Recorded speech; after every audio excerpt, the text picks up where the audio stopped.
persona posiblemente...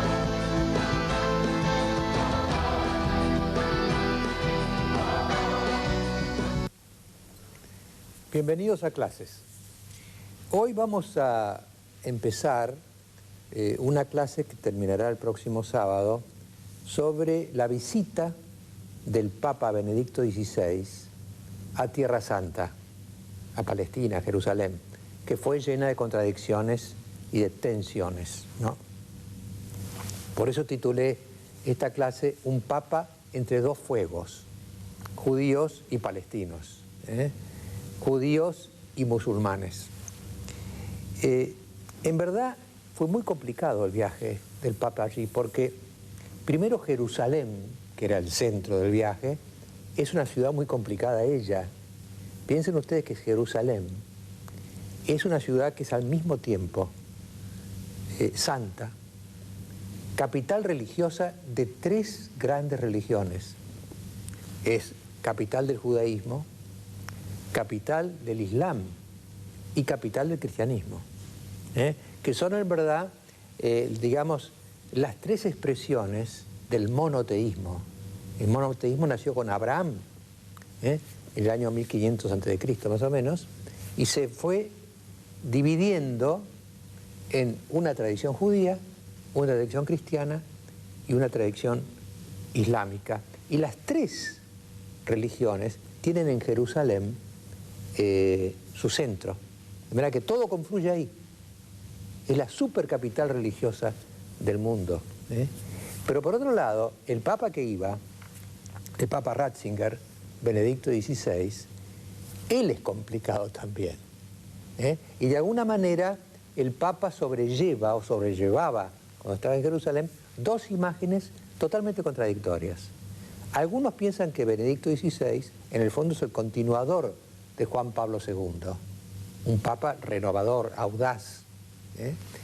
Y otros dicen que no, que en verdad Benedicto XVI es un ultraconservador, un reaccionario que está tratando de frenar, de moderar, de limitar las grandes iniciativas que tuvo Juan Pablo II. Así que después de los auspicios vamos a ver cómo se puede resolver este encuentro, o cómo se pudo resolver este encuentro entre una ciudad que son tres y un Papa que son dos. Clases con Mariano Grondona. Es auspiciado por... Logramos un Estado inteligente para detectar a los que no quieren pagar, pero también para ayudar a los que no pueden. Miles de productores con impuestos diferidos. ARBA, trabajando junto al Ministerio de Asuntos Agrarios. Buenos Aires, la provincia.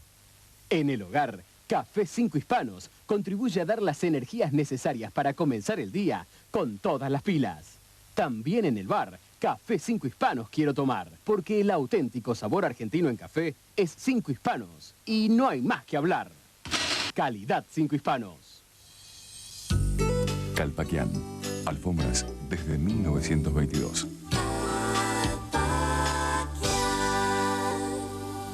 James Mart, Callao 1014 y sucursales. ¿Sabes que de la panza viene la danza tiriquitán? Te alegra el cuerpo entero y empiezas a bailar. La mejor manera de cocinar es divirtiéndote. Por eso La Nación te trae en exclusiva La Cocina de Carlos Arguiñano. Una oportunidad única de aprender a cocinar distintos tipos de platos de una manera fácil, práctica y económica. Las mejores recetas paso a paso, con fotos y todos los secretos del maestro de cocina. Oferta lanzamiento con la primera entrega a la carpeta archivadora de regalo. Búscalo en tu kiosco a partir del viernes 15 de mayo a solo 8 pesos con 90. Opcional con tu diario La Nación.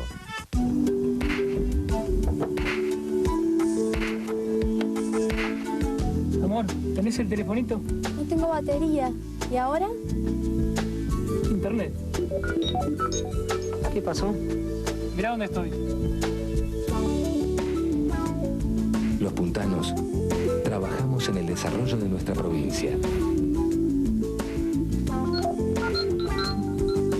¿Cuándo llegan los containers? Ya salió el primer embarque.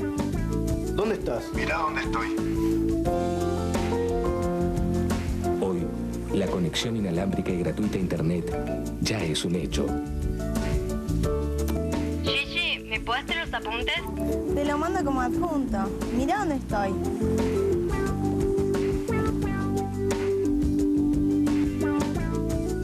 En San Luis es posible. En San Luis, Wi-Fi gratis para todos.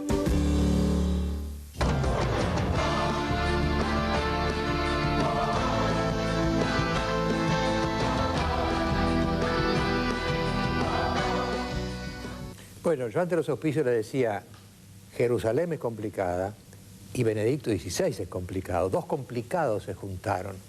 Y la complicación de Ratzinger, del Papa Ratzinger, proviene principalmente, en mi opinión, que es un teólogo. Ahora, un teólogo es la profesión más fascinante del mundo, porque el teólogo, de un lado, es un pensador, es un intelectual. Cuando uno piensa es libre. Pero de otro lado está sometido a la disciplina de la Iglesia. Entonces siempre hay un conflicto latente entre los teólogos y los papas, y este papa es un teólogo, ¿no? En verdad es un teólogo sobresaliente, aparte de que sea papa. En realidad es un hombre ya de 80, ¿no? 82.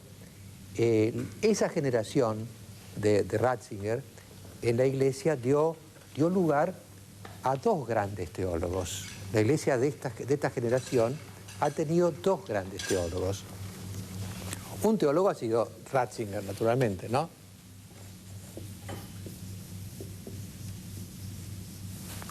Teólogo, que enseñó toda su vida teología, y finalmente papa. Pero otro gran teólogo, compañero de estudios de él, que se llama Küng. Este es alemán, este es suizo.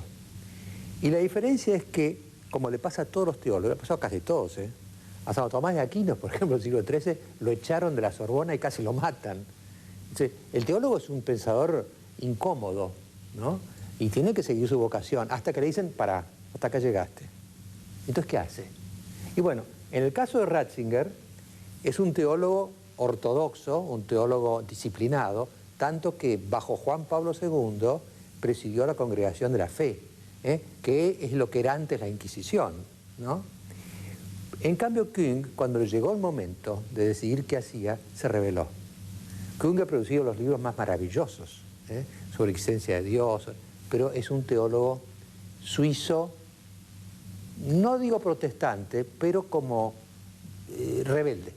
Así que los teólogos son un caso interesante para estudiar. San Agustín, Santo Tomás, personajes fenomenales que siempre tienen esta tensión entre el pensador que llevan dentro y la fe que llevan dentro, que los obliga a cierta disciplina. Y de Ratzinger tendríamos que decir que sobrelleva, yo decía, como dos imágenes contradictorias. Primero, Ratzinger fue, mientras era teólogo, y después cardenal presidiendo la Congregación de la Fe, que es la más importante de Roma, fue el libretista de Juan Pablo II. Juan Pablo II fue un gran pastor, movió multitudes, llegó a los corazones, y tenía atrás al libretista, al teólogo, que era Ratzinger. De manera que ya Ratzinger, esta visión es progresista, porque de alguna manera acompañaba a Juan Pablo II en todas sus iniciativas. Yo no puedo empezar a hablar ahora de todas las iniciativas de Juan Pablo II, solamente voy a referirme a dos, que para mí fueron revolucionarias. Y consistieron en el cambio de dos palabras. Porque Ratzinger empezó a llamar, Juan Pablo II empezó a llamar a los protestantes hermanos separados. Si usted habla de hermanos separados, está preparando el diálogo que ya existe ampliamente difundido entre católicos y protestantes. Y a los judíos los empezó a llamar hermanos mayores. Fíjense cómo contradecía esto una especie de antisemitismo residual que muchos siglos tuvo la Iglesia, porque siempre quedó una idea como que los judíos lo habían crucificado a Cristo. Entonces quedó la idea de que los judíos eran los descendientes de los crucificadores de Cristo. En cambio, cuando Juan Pablo los llama hermanos mayores, ¿qué está diciendo? Que son los maestros de los propios cristianos. Fíjense que la palabra rabino viene de un hebreo rabí, que quiere decir maestro. Son nuestros maestros. ¿Por qué? Y porque empezaron antes. Piensen ustedes, por ejemplo, que Abraham, que es el padre de las 3 religiones, es más o menos del siglo XV antes de Cristo. Y Moisés es más o menos del siglo XIII antes de Cristo. Es decir, 1500 años antes de Cristo. Por lo tanto, son maestros. Entonces, toda la actitud de un católico, de un cristiano, de un protestante, hacia los judíos, cambia radicalmente. Ellos son nuestros maestros. Y la religión que tenemos es judeo-cristiana. Estas 2 cosas fueron revolucionarias y Ratzinger estaba atrás de eso porque era el asesor más directo de Juan Pablo II. Pero aparte de esto, Ratzinger mandó señales propias, ya cuando todavía antes de ser papa, cuando era cardenal, mandó señales revolucionarias. Por ejemplo, le doy una. Él, 5 años antes de ser papa, es decir, hace 9 años, porque hace 4 años que es papa, 5 años de ser papa, ingresó en un consejo que yo he estado y yo conozco de cerca, que es el Consejo Pontificio de las Ciencias, que funciona en el Vaticano. Y entonces los que son llamados como miembros de ese consejo presentan una especie de tesis. Y Ratzinger, cuando entró, 5 años antes de ser papa ahí, presentó una tesis, típico de un teólogo, sobre otro teólogo. Pero fíjense sobre qué teólogo. Un teólogo que se llamaba Joaquín dei Fiore, un teólogo del año 1200 después de Cristo, ¿no? Y la tesis de dei Fiore, que era un franciscano, ahora es beato, era la siguiente, que la historia, digamos, de las religiones, se divide en 3 grandes etapas, haciendo alusión al misterio de la Trinidad, ¿no? Padre, Hijo y Espíritu Santo. La primera etapa es la del Padre, la edad del Padre, Padre severo, que es de alguna manera la edad de los judíos, que ingresan con el monoteísmo del Padre. Después viene la segunda edad, dice dei Fiori, que es la edad del Hijo. Bueno, eso es típicamente la edad cristiana, Cristo, que el cristianismo. Y tercero, dice dei Fiore, y esto es lo más revolucionario de todo, dei Fiore dice, va a haber una tercera etapa, que es la etapa del Espíritu Santo, pero que todavía no empezó. ¿En qué va a consistir esa etapa? Pregunta dei Fiori. En que las 3 grandes religiones, las 3 grandes hijas de Abraham, judíos, cristianos y musulmanes, en ese orden cronológico, van a empezar a acercarse y va a empezar a haber un tiempo ecuménico. Fíjense la idea. Bueno, Ratzinger presenta esa idea cuando lo hacen miembro del Consejo Pontificio de Ciencias. Es decir, es evidentemente un pensamiento tremendamente avanzado, porque en verdad esa tercera etapa de Fiori todavía no empezó. Empieza a haber, ya hay un diálogo muy intenso entre católicos y protestantes, hay una reconciliación muy profunda entre católicos y judíos, empieza a haber tímidos contactos entre cristianos e islámicos, es decir, que la edad del Espíritu Santo, para dei Fiori, recién está empezando. Y eso es lo que afirma Ratzinger, que después va a ser papa. Entonces uno dice, ¿cómo pueden hacerle a Ratzinger esta imagen de un papa conservador, ultraconservador, reaccionario, cuando tiene esas ideas en la cabeza, ¿no? Volvemos al principio de esta pequeña clase. ¿Qué es finalmente Ratzinger? ¿Es un renovador en las huellas de Juan Pablo II, a quien él inspiraba, o es al contrario, como le han hecho esta imagen, de un papa ultraconservador? Después hay otras 2 cosas para notar en este inventario de quién es Benedicto XVI, ¿no? Que son sus 2 encíclicas.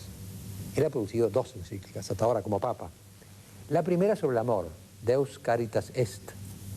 Es de una audacia. Lo que pasa es, claro, como es un teólogo, no digo que habla en difícil, porque habla como en una clase de teología. Entonces fíjense lo que dice. A mí por lo menos me tocó mucho esto que dijo él en la primera encíclica. Ustedes vieron que generalmente judíos, cristianos, islámicos, que pertenecemos a cualquiera de estas grandes religiones, se nos dice que nuestro primer deber es amar a Dios. Es como que yo tengo que amarlo a Él, ¿no? Y lo que dice ahí Benedicto XVI en su primera encíclica es todo al revés. Él dice, no, Cuando tú amas a Dios, le estás devolviendo el amor que empezó a tener Él por vos. Es decir, Dios te amó primero. Es una frase revolucionaria.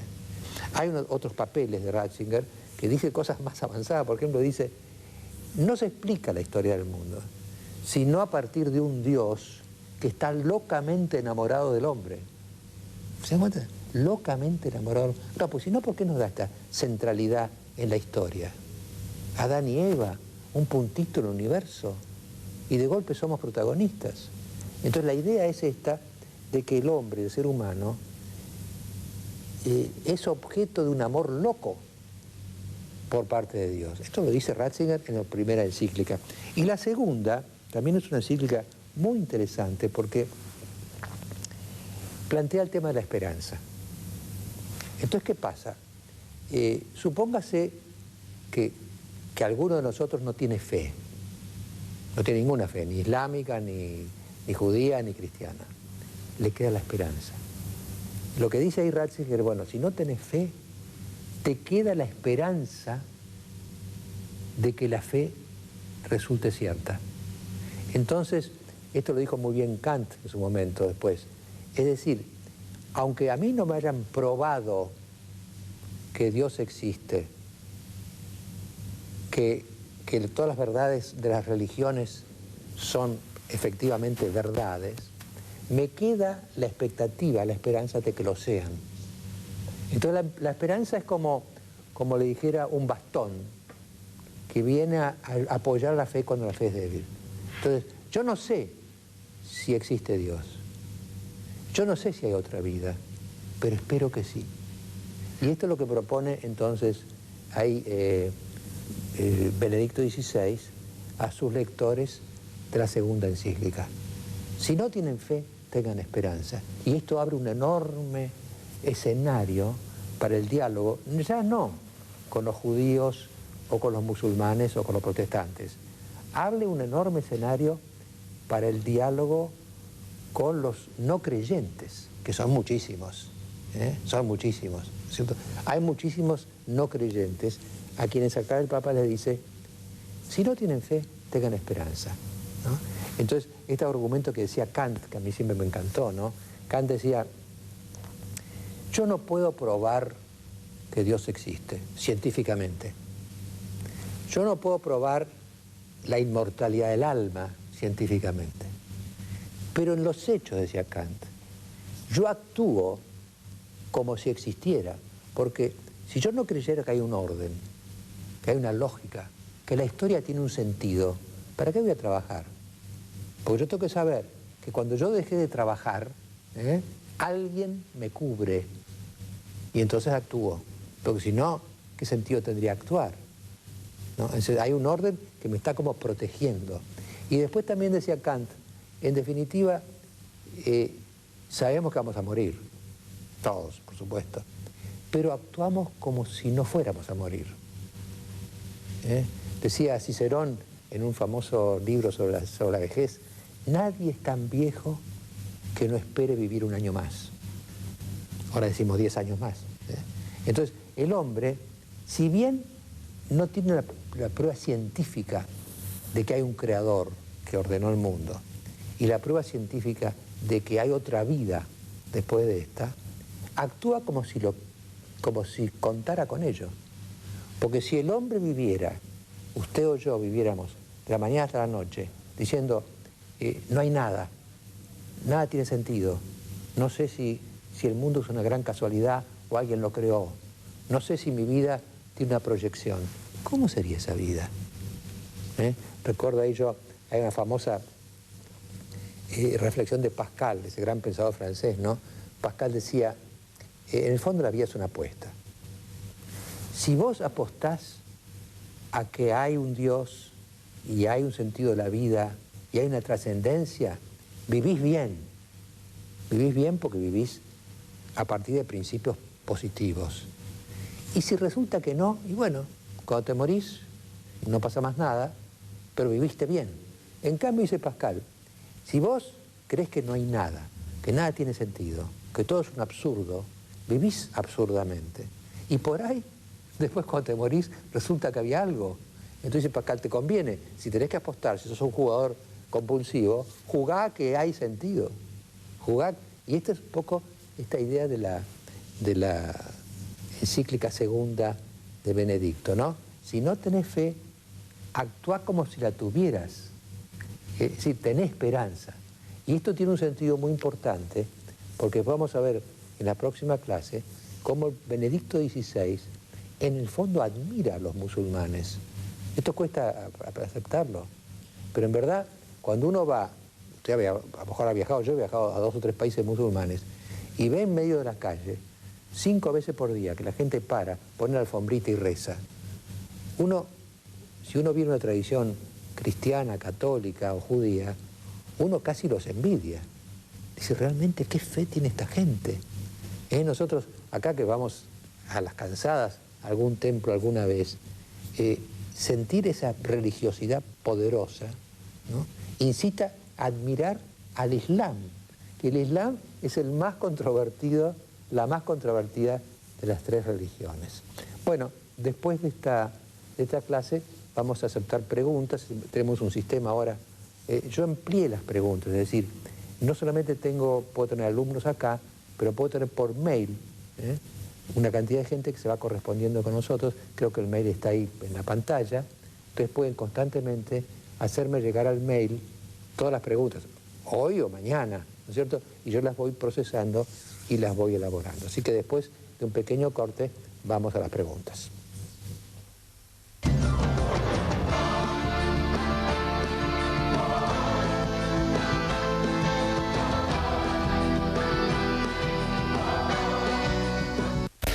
Los diarios de mañana, léelos ahora.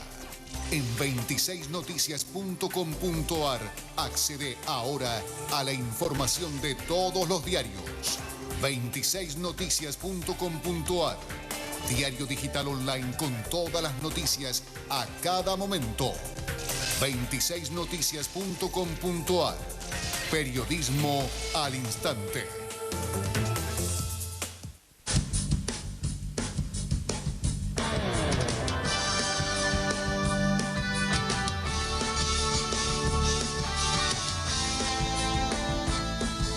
Bueno, vamos a proceder ahora al periodo de preguntas y respuestas de esta clase. He tenido varios mails que me preguntan cosas. He seleccionado 2 preguntas que me parecen muy interesantes para contestar, ¿no? Clara de Palermo me envió un mail que dice, me pregunta, ¿se acuerdan que yo decía al principio que Ratzinger era como el libretista de Juan Pablo II? Entonces me pregunta Clara, ¿Benedicto XVI como Papa ha sido mejor libretista o mejor Papa? Es decir, ¿fue mejor como libretista de Juan Pablo II o es mejor ahora como Papa, como sucesor de Juan Pablo II? A mí me parece que el rol de libretista, que es un poco, como lo digo yo, un poco así atrevido, el rol del libretista le cuadra perfecto a Benedicto porque es un hombre de gabinete, de estudio, de libros. Entonces, claro, cuando él asesoraba a Juan Pablo II, y Juan Pablo II tenía esta tremenda capacidad escénica, era un gran orador popular y tenía un impacto tremendo. Entonces era como ideal, ¿no? Porque era el contenido que lo elaboraba el cardenal Ratzinger en el silencio de su estudio, y después la plaza pública, los medios de comunicación, los viajes en manos de ese hombre, ese profeta maravilloso que era Juan Pablo II. Así que también está muy bien la pregunta, porque en el fondo está diciendo, ¿no será que Benedicto XVI no está ahora en su mejor papel? Porque lo están obligando a asumir el papel del pastor que tenía Juan Pablo, siendo como es un teólogo de gabinete.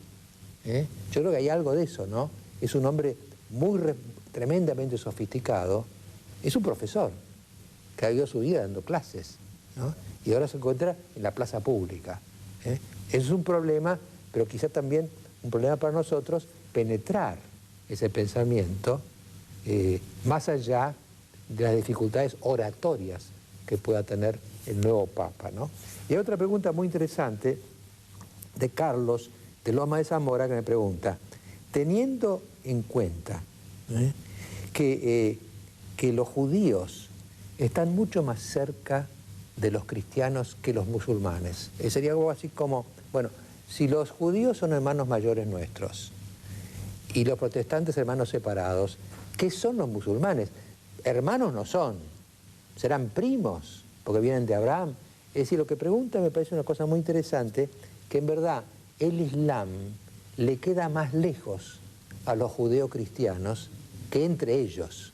Entonces, para un católico, por ejemplo, un protestante, un judío, les queda cerca, y un islámico le queda más lejos.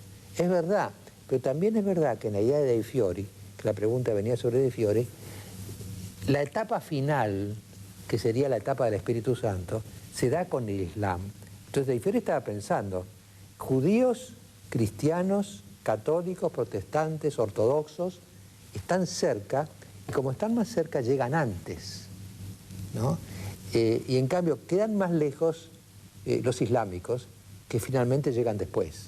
Es un poco el orden en el tiempo de la aproximación entre las grandes religiones que preveía De Fiori hace casi 1000 años, ¿no? Otra cosa que hay que decir, que yo en esta clase más bien presenté la parte, digamos, positiva de Benedicto XVI. Es decir, Benedicto en cuanto continuador de Juan Pablo y en cuanto generador de ideas muy renovadoras. Pero hay la otra imagen de Benedicto XVI que vamos a tratar en la próxima clase. Usted sabe que apenas asumió como Papa, produjo una conferencia en la ciudad de Ratisbona, que es donde él estudió, en Alemania, que generó una tremenda oposición y crítica, porque está el otro, Benedicto XVI, el Papa duro, el Papa que no concede fácilmente cosas. Y esa otra imagen que vamos a dedicar la próxima clase, con la intención de lograr al final de ella, porque son 2 clases estas sobre el tema del viaje a Tierra Santa, a ver si logramos al final de la segunda clase, que es la próxima, una idea sintética, una idea que incluya al Papa renovador y al Papa conservador en una sola imagen, dentro, como estuvo en una ciudad que a su vez tiene una triple imagen, como es Jerusalén, capital religiosa de los judíos, capital religiosa de los cristianos y capital religiosa de los musulmanes. Así que yo me despido ahora de ustedes, simplemente me atrevo a decirles que este libro, creo que ahí se lo ve, ¿no? El post-kirchnerismo, hoy es sábado, el lunes, es decir, pasado mañana, está en librerías ya. El post-kirchnerismo es un libro en el que trato de,